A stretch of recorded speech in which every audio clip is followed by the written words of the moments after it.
नमस्कार दोस्तों आज फिर से चुनाव आयोग सवालों के घेरे में बुरी तरीके से फंस चुका है।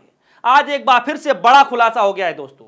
लेकिन सबसे पहले मेरा सवाल है चुनाव आयोग से कि सुप्रीम कोर्ट में जो तथ्य रखे गए थे क्या वो ठीक थे, क्या वो सत्य थे?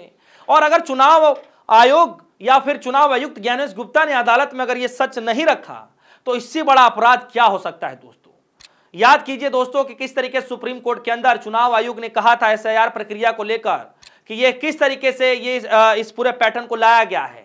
उसमें चुनाव आयोग ने सुप्रीम कोर्ट में कहा कि ये जो हमने फैसला लिया है एसआईआर कराने का, ये लंबी मंत्रणाओं और स्वतंत्र अप्रोजल के बाद ये लिया गया था। लेकिन आज दोस्तों जब खुलासा हो गया है आरटीआई के तहत, इस पर खुलासा हो गया है, ये जानकारी मांगी गई थी आरटीआई के तहत कि आपने कहा था कि लंबी मंत्रणाओं और स्वतंत्र अप्रोजल के बाद ये फैसला लिया था, तो उस वक्त कुछ तो डॉक्यूमेंट्स होंगे, कोई तो रिकॉर्ड होगा, कोई तो दस्तावेज होगा।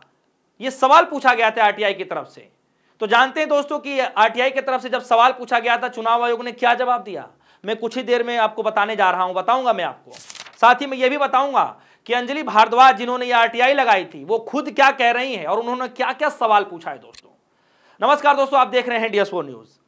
दोस्तों अब आप सोचिए कि राहुल गांधी जब ये कहते हैं कि चुनाव आयोग पे सवाल खड़े होने चाहिए, चुनाव आयोग चोर है, या फिर जब वो नारा लगवाते हैं कि वोट चोर गद्दी छोड़, उसके बाद जब ये आरटीआई आता है, उसमें जब ये आंकड़े सामने आते हैं दोस्तों, जब हकीकत सामने आता है, तो क्या लगता है दोस्तों कि राहुल गांधी जो ये सवाल उठाते हैं, जो विपक्ष सवाल उठाता है दोस्तों, उनकी बातें और उनकी जड़ें तो खुद चुनाव आयोग मजबूत कर रहा है।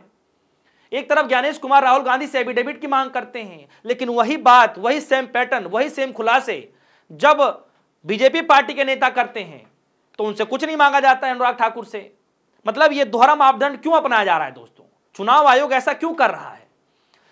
सिंपल सी बात है दोस्तों। सबसे पहले आप ये देखिए कि जिन्होंने आरटीआई लगाया है, अंजलि भारद्वाज हैं, उन्होंने जो आरटीआई लगाया है, जो सवाल पूछा है, जो जवाब आया है, वो क्या कह रही हैं पहले उनका आप जवाब सुनिए। चौंकाने वाले जवाब दिए।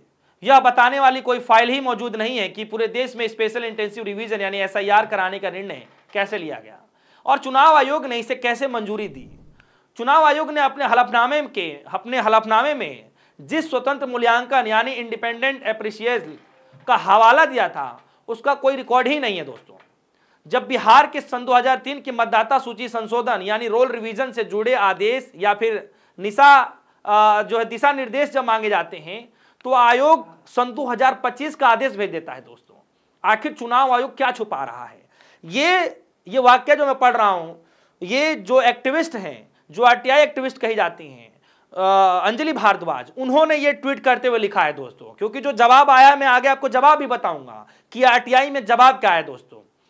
आखिर चुनाव आयोग क्या छुपा रहा है, मेरा भी यही सवाल है।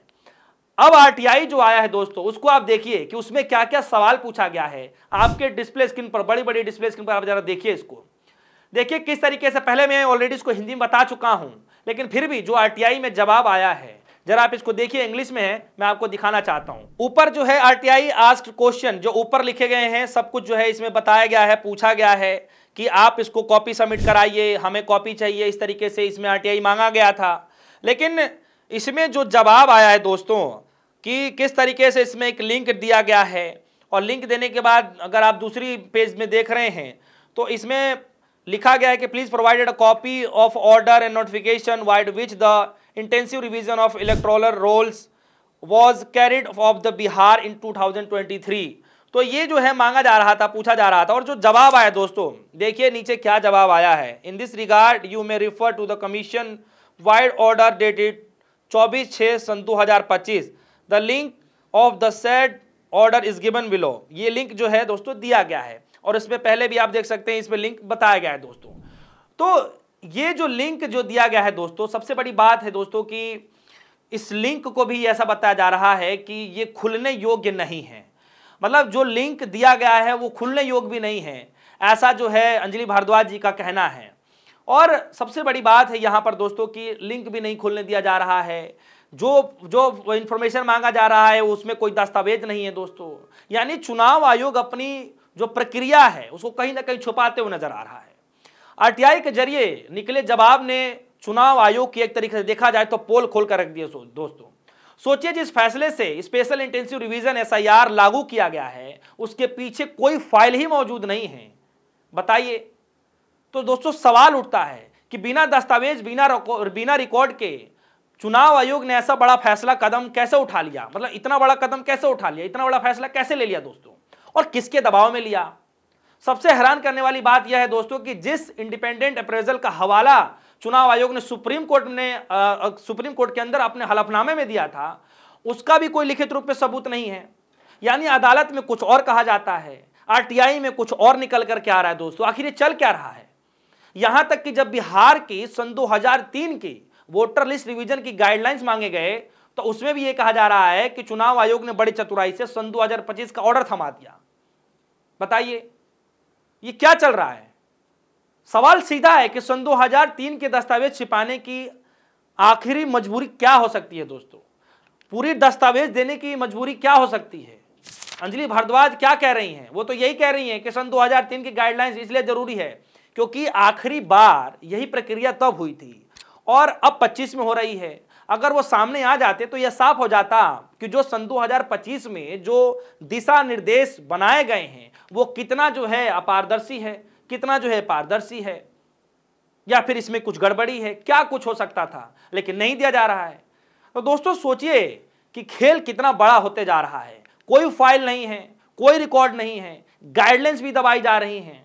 तो क्या लगता है दोस्तों कि चुनाव आयोग ने सब कुछ ये किसके इशारे पर किया होगा, या फिर सुप्रीम कोर्ट में ये जो झूठ और गोलमोल की जो बातें की गई हैं, क्या लगता है कि सुप्रीम कोर्ट को इसको नजरअंदाज करना चाहिए दोस्तों।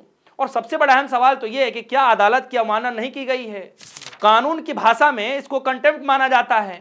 तो राहुल गांधी ने यूं ही नहीं सब कुछ कह दिया दोस्तों। यानी कहीं ना कहीं इस सारे आंकड़े आने के बाद अब राहुल गांधी जो हमला करते रहे हैं, जो खुलासा करते रहे हैं दोस्तों, कहीं ना कहीं लोग उसको अब सच मानते हुए लगातार दिखाई दे रहे हैं और अपने ही बातों में चुनाव आयोग लगातार फंसता जा रहा है दोस्तों।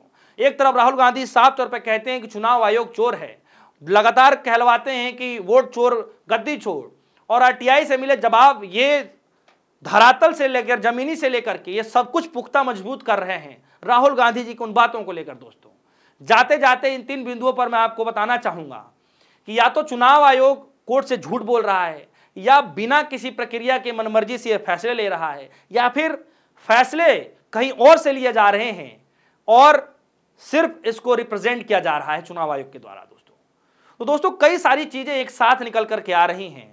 एक तरफ राहुल गांधी लगातार वोट चोरी के खिलाफ नारेबाजी कर रहे हैं, दूसरे तरफ एसआईआर की प्रक्रिया को लेकर बिहार में स्पेशल इंटेंसिव रिवीजन को लेकर लगातार यात्रा कर रहे हैं, वोट अधिकार यात्रा निकाल रहे हैं। तमाम विपक्षी पार्टियां जो है एकजुट होकर के आवाज उठा रही हैं। सुप्रीम कोर्ट ने जो है इस मसले को देखते हुए जो आधार कार्ड जो है वैलिड करा दिया। खबरें अलग अलग तरीके से चल रही हैं, लेकिन जो आरटीआई में आज खुलासा हुआ है दोस्तों अपने आप में बड़ा सवाल, बड़ा सा क्वेश्चन मार्क चुनाव आयोग पर खड़ा कर रहा है कि जिसका हवाला देते हुए उन्होंने कोर्ट के अंदर ये कुछ कहा, आज जब उनसे सच्चाई मांगी जाती है, जब वो कागजात पेपर दस्तावेज मांगे जा रहे हैं, तो दस्तावेज हकीकत में है ही नहीं। और ये चल क्या रहा है, मुझे यही समझ में नहीं आ रहा है। क्या एक दस्तावेज नहीं है और इतना बड़ा झूठ आप देश के सामने रख रहे हैं। दोस्तों आप सभी को क्या लग रहा है कि ये जानबूझकर के सच छिपाया जा रहा है, या आरटीआई में ये जवाब जानबूझकर के नहीं दिया गया है, या हकीकत में कुछ और ही चल रहा है। क्या चल रहा है वीडियो कमेंट सेक्शन में जरूर जाइएगा और अपनी जवाब अपने सवाल जरूर पूछिएगा और रखिएगा। फिलहाल के लिए दीजिए इजाजत। देखते रहिए डिस्को न्यूज़। धन्यवाद।